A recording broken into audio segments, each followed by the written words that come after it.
What's up, rap stars? It's your host, Romeo Santos, with co-host Kenny Fulton, back with another new exciting episode. Kenny, welcome. How are you, my man?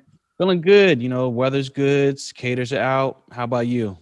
Same. I mean, we're not that far from one another. Obviously, both here in Maryland. The cicadas are crazy. I woke up last night and I freaked out. I went to the bathroom and I was like, why is the water running somewhere in my house? And then I realized, oh, it's the cicadas. Some background theme music. Yeah, for sure. For sure. Well, it's kind of like that white noise. It helps you to sleep, right? Yeah, it does. Yeah, absolutely. Yeah, for sure. Well, I'll tell you one thing that's not helping people sleep, and that is this real estate market. Mhm. And so the last couple of weeks, we've been talking about things you can do to get your offer accepted. We've been talking about, just the market in general. We've been talking about selecting an agent, all these different things that really are helpful. But what we haven't really talked about was what's kind of been the catalyst for this market, right? And so a lot of people have been asking me, like, do you think it's going to crash like it did back in 07? And I said, well, I don't, for the biggest reason is that we don't have the same mortgage crisis that we had back then. But also we had inventory in 2007. So it wasn't a matter of not being able to find a house and that what was driving the price. It was just a matter of people speculating and paying more and more and more. Because at that point, actually, people were saying, you know what, I'm going to buy for 200,000 today. And then in 6 months, I'm going to sell for 275. And they were doing it. They were even buying new construction, going under contract for X number, let's say $300,000. And before they closed on it, they were selling their contract to another buyer for $100,000 more. So that was a big, big difference from what we're seeing right now. And so you and I talked a lot about this week, and we decided that this would be a good thing for us to talk about, like what actually has helped to spark this big, crazy market that we're in right now. So Kenny, why don't you take us off? What is it being called? Well, they're calling it the Great Reshuffling. Yeah, the Great Reshuffling. So tell us what that means. So it's essentially what's happening is that as a byproduct of Corona and with the quarantine lasting as long as it did, people's priorities started to change, and people said, you know what? This condo, this apartment, living in the city is not as advantageous as it once was. Many people are now have the flexibility to work remotely. And so their commutes have changed. And so it just kind of changed the mindset of people about, the parties, where they want to live. And people have basically started to, there's like a mass exodus from major cities and even certain states, right? So people are like, you know what, I don't need to even work in the same state, as my job. I can live anywhere. True. I can leave California and I can go to Texas. I can leave DC, I can leave Baltimore, and I can move out into the counties. And I need more space now. I enjoy the outdoors. We got what I'm calling a Corona dog.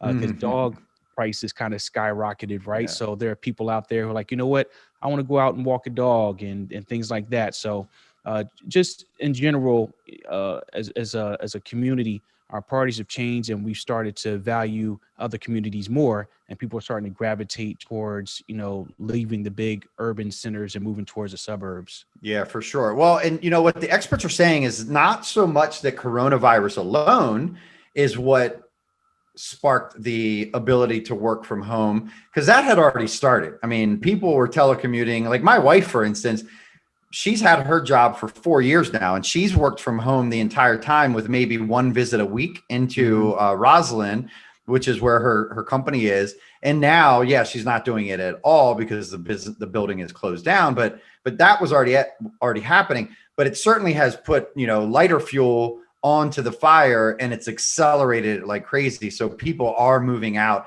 And I think you're right. It's not even just that they can work from home, but they go, you know what? I can work from anywhere. My job has told me that I don't ever have to come back into the office. My job has actually told me that they're going to minimize office space. So they don't want me to come back in. So companies are seeing it as an opportunity to cut costs and then give the flexibility to their employees. Because at the end of the day, we all know that if you want a healthy business, you need to have healthy staff, because the staff is ultimately what makes the business go, right? Yeah. We talk about that often. It expands from a corporate perspective. It expands their talent pool. Yes, they're able to hire people who live in different areas and different markets. let's say that this particular role you're hiring for pays 100,000, but your business is based in DC, and maybe the cost of living, is not that attractive for that pay scale. But then somebody who lives in Arkansas, where 100,000 goes a lot further, then they can draft somebody who lives in that market, and that money goes a lot further. So it really also helps them to expand, where they can hire employees from as well. Yeah, for sure. Those are great points. Thank you so much for adding those. So, all right. So we want to get down to some brass tacks. So I did some research today because I wanted to be able to really put the exclamation point on what it is that we're talking about. Right. So what we did is we pulled the actual available, active, or coming soon inventory in DC, Baltimore City, in Baltimore County, Montgomery County, Howard County, Anne Arundel County, and Prince George's County. And then we also pulled the populations so that we could really see the contrast between what's going on. Okay. So let me just start over here with Washington, DC. Okay. So Washington, DC, simply condominiums alone, not the row houses and not the single family homes. Right now, coming soon and active, there are 1,259 active listings. So when people go, there's an inventory shortage, and then they hear a number like that, they go, that doesn't sound like a shortage. That's a lot, right? Also, we did some more research and we saw that DC, the average days on market is over 60 days. We're not seeing that around here. That's for sure. Right? Not at all. So that's just the condos. If we add in the single families and the townhouses, excuse me, everybody, 523 homes. So 523 and 1259, we are over 1,800 active or coming soon homes for sale. And then if I pull up the demographic in DC, Washington, DC, the population is 692,000 people. Okay. So almost, not quite, I know 2,100 would be, but almost 3 times. So 2.6 times the amount of homes per capita, I guess you would, right? Of the amount of population. Okay. So that's just DC. Now let's look at Baltimore. Baltimore, there's 1,460 homes for sale. Baltimore City population, 609,000. Okay. Big difference. Big difference. Okay. Now both cities have about the same population, right? I mean, we're talking 80,000, 85,000, but overall pretty much the same. And they're only a couple hundred homes away from each other with their actual active and coming soon inventory. Now let's take a look at the counties. Okay. So if we look at, sorry, I'm in the wrong category here. If we look at Baltimore, Anne Arundel County, I apologize. Anne Arundel County, 900 homes for sale.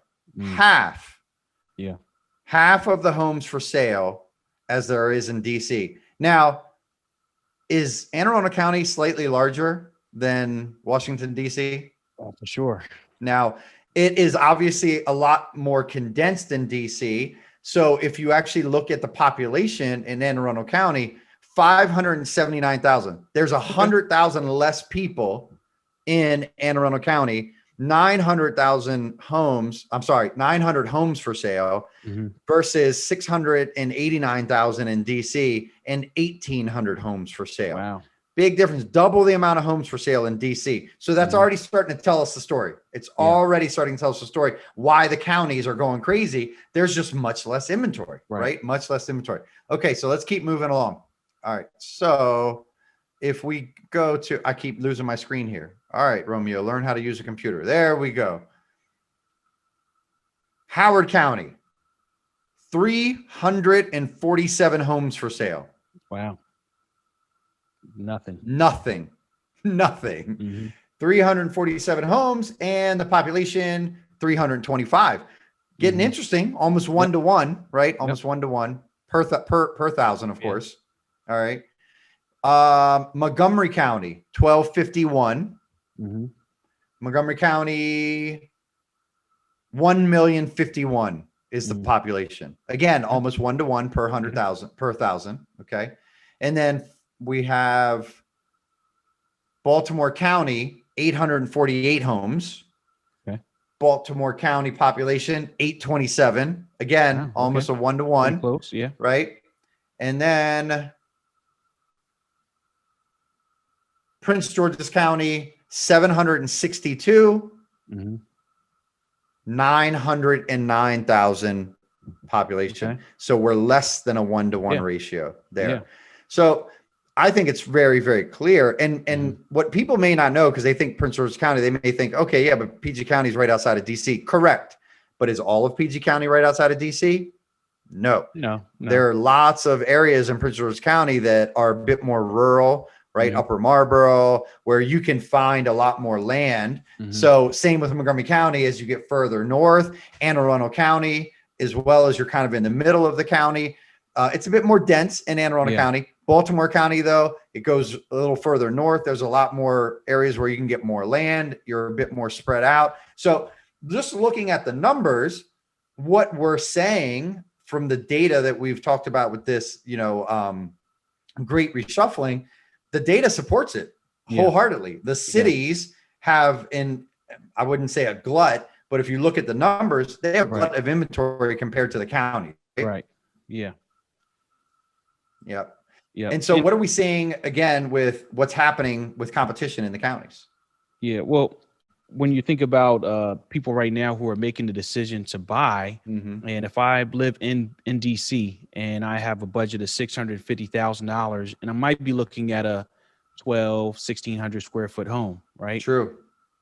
Not that much space. Yeah. And with Condo, that same probably. 650, with that same 650,000, I can move on the other side of the line, be in the county, and get a very nice single family home, at that rate. Maybe even something new construction, right? You have Very a lot of much so. options. Yep. You might even choose to move a little bit further out and then get you a bigger lot, maybe get you a half acre or an acre lot.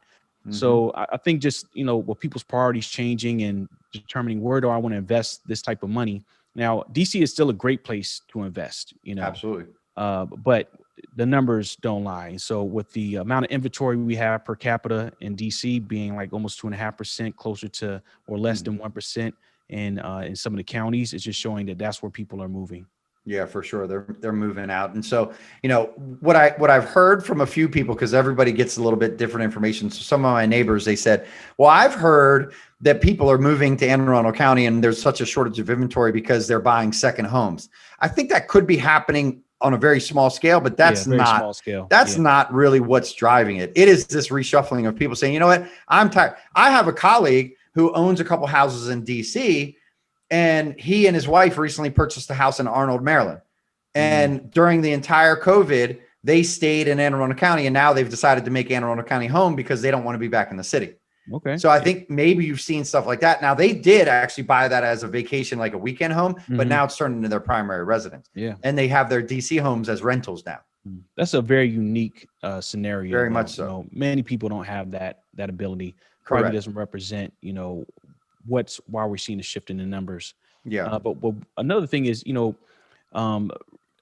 a really good thing to focus on is that inventory is what's pushing these prices higher. And even though the days on market can be a little bit misleading, whenever we talk about 30, 60 days, really when we're coaching our clients, we really try to focus on the community that you're looking to buy in.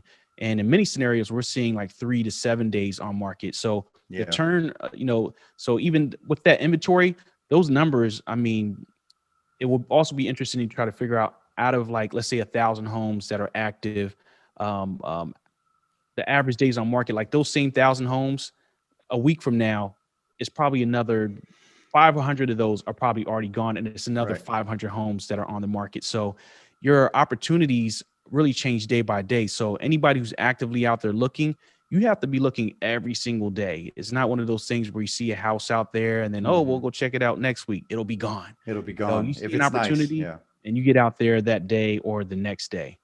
Yeah. Well, something that I've always said, and I got this from one of my mentors a long time ago, when talking with buyers that tell you, you know what, I really like it. I really like it a lot, but I want to think it over tonight. And the response is, it's 100% your right to do so. But just keep in mind that the house that you fell in love with today, that you view today, and that you think about it tonight might be the same house that somebody else fell in love with yesterday, thought about it overnight and are writing an offer on today. Yep. Right. Or like the house in Laurel that just won under contract for us last week. Yep. The highest offer actually came in before the listing went live. Yeah. So somebody sight unseen saw this opportunity and said, you know what? I've been waiting for a house to pop up in this neighborhood and I have to have it. And they put in an amazing offer before the listing went live. So that was sight unseen. Yep. After the house went active, they looked at it and they felt even better about their offer and increased it 15,000. So, not only do you not have time to think about it, but you might want to also consider, doing something like that, like letting the seller know in advance, like, hey, look, I'm interested. I want your home and I'm ready to negotiate. And then we even saw a couple scenarios where, in this case, I was representing the buyer, the home that they were interested in. They had 3 pre-inspections. So before even putting in an offer, they already had inspections done on the home. So that way they can put in their most aggressive offer. Sure. And in most scenarios, you can buy yourself some time with that. So if you're saying, hey, I want to get an inspection done before we submit our offer, but it's coming, I'll have it to you in 2 days or whatever it is, you might be able to buy yourself some time in that case by saying, I'm making an investment to make sure I can give you the best offer possible. Right. But other than that, you have to be on top of it and get your offer in as soon as possible. Yeah, for sure. For sure. Well, and all those things are things that we've been talking about over the last couple of weeks. But I think, what was really interesting for us as we were reviewing the data and conversing with our colleagues was that big reshuffling. So folks, ladies and gentlemen, what has sparked this massive craziness in the market? Well, 3 things, really. The ability to work from home, I think, is probably the biggest one that has pushed the markets north in all of these areas outside of the urban area. And then, of course, lack of inventory and low interest rates. Simply supply and demand, but now convenience of being able to move out. People are moving out and they are spending more. And I think that's a great point, what you brought up earlier for people that are thinking about it, because I keep hearing, where are these people coming from that are able to spend so much more money over and above the asking price? They're coming from the city, folks. They're coming from the city where they're used to spending $1 million for a townhouse, and they can come to Anne Arundel County and buy a waterfront house for $1 million. Big difference. Big difference, right? Yeah. So, at the end of the day, unfortunately, it still is he or she who has the ability and willingness to go a little bit crazy on their offer will be the one that wins. We just put another house on the market yesterday. I have 2 offers in hand already, even though the deadline is Monday at noon. One of them is $8,000 over ask, which I was like, okay, not so much, not really where we would think it would be. The next one is $40,000 over ask. More like it. And this $40,000 over ask, ladies and gentlemen, is actually 12% over the list price. Wow. So now we're seeing it creep over 10%. Yep. All right. So Kenny, what else should we be sharing with them about this crazy market right now? To call us, if you're looking for expert Shameless advice, plug. I hear often people say I'm a seller's agent, I'm a buyer's agent, we're agents. So one of the best things about working with agents who are selling houses is that we have the advantage in this market that we are helping coach people on. All right, look, we got 12 offers here. And so we're constantly figuring out what the best offer is. So we're best with the sellers, but now when we're working with buyers, we can help coach them to say, hey, look, there might be 10 offers on here. This is what it's going to take in order for you to beat, 10, 11 other people. When you're working with an agent who doesn't have the advantage of selling houses as well, just like you said, you got an offer and it's 8,000 over. If they don't win, most likely they're not even going to know why. They're going to do it over and over again and keep striking out, and they don't know why. But when you're on both ends of the transaction, you understand what it takes to win in this market. But I'll tell you one other really quick thing is that, I feel like we're also saving our buyers thousands of dollars by not getting too caught up in this buying craze. Yeah. And one of the really interesting things that happened last week was I was helping a couple, and we put an offer in on a property, and the house was listed for $750. And their budget was around 800. So I said, you know what? You need to throw the whole bag at this one. Okay. So let's go 801, like make it an odd number. Right. And they unfortunately did not get that home and went for 110,000 over asking, 10 over ask. They made their best, that was the best that they could do. That's all they can do. The next house, that they're looking at, you know, you have to look at the data. And so they were like, okay, let me guess, we got to go 100,000 over in order to get it. I'm like, no, actually, I think in this case, you can go 5 over asking. And they're like, wait a minute, that makes no sense. First, you told me I have to go 50,000 over. And now you're saying you think I can get it at 5,000 over?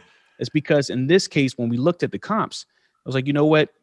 This house had already been on the market a little bit longer. Yep. You know, if it only been out there for a day or two, this house has been on the market already for about 2 weeks, right? So that shows you there's a pricing issue there. Number two, when we looked at the comps in the neighborhood, no house had sold for close to that price yet. So they were already pushing the market a little bit. And then also with having a good agent who knows how to communicate with other agents and, you know, talk about where we think the home is going to appraise at, that gives that other agent, the selling agent, I'm sorry, the listing agent, an opportunity to have a conversation and say, hey, look, this is where the offer is coming in, and here's why. And we were able to get in under contract with just 5,000 over asking. So you're a rock star, Kenny. Yeah. Your clients are lucky. Saving them, you know, $45,000 versus where they wanted to come in at, right? Easy. Yes. Yep. So you have to work with the pros. Yeah, for sure. And, you know, sometimes people do go way over. I mean, we recently sold a house. It ended up selling for 570. We had listed it for 515. The next highest offer was 550. Yeah. They didn't have to go as high as they did. Yeah. Now, granted, they didn't know that, right? You're going blind. You don't know, but you're right. You know, having those conversations gives you a leg up. So awesome. So ladies and gentlemen, the biggest tip that we can give you in this real estate market is to work with us. That's it. Work with us and we'll take care of you. Yeah. All right. Rap stars, thank you all so much for tuning in. Kenny, remind everybody where they can find you. Instagram is Realtor Kenny Fulton. Facebook is Kenny Fulton, and 443-763-0958. Call or text me. All right, very good. And everybody, you can find me at 240-401-8023 or Romeo at redanchorproperties.com. You can also find us at redanchorhomes.com, redanchorproperties.com. And you can find us on social media for our company at Red Anchor Properties, both Instagram and also Facebook. And you can find me at Real Estate Romeo on Instagram. On TikTok, it is Red Anchor Properties. And on Facebook, it's just my name, Romeo Santos. Thanks, everybody. Kenny, been great. All right. Peace. Peace.